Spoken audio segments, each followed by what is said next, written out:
idinga lon hiani na lon ham khansa nun lui lon hi chun zan khuwa ilum lai aji phung dang chang sa o ngai nu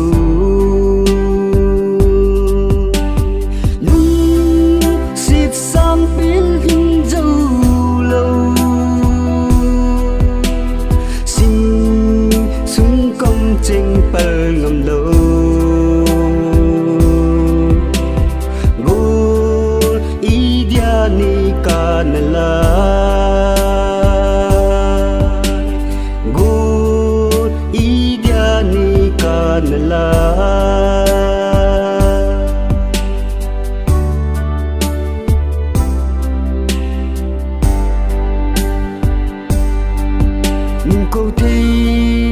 lệ hẹn ngò ngay nu na vang khu a huy va bông sa hay nu con bin leng tiếng cá thu dim na hin lel canu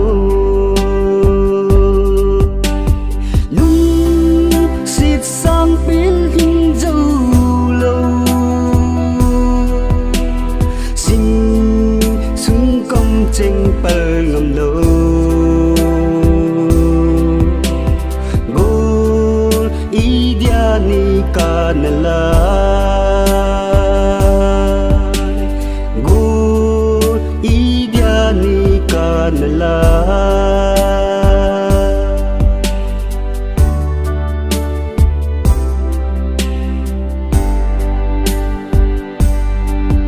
ngầm san bon to na niya sông băng na sinh sung long sung ta dung le goldi nang bein cấm tranh khát lâu ani si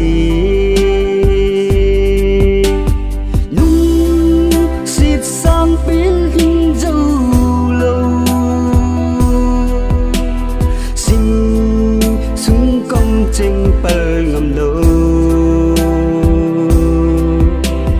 gol idiani kanala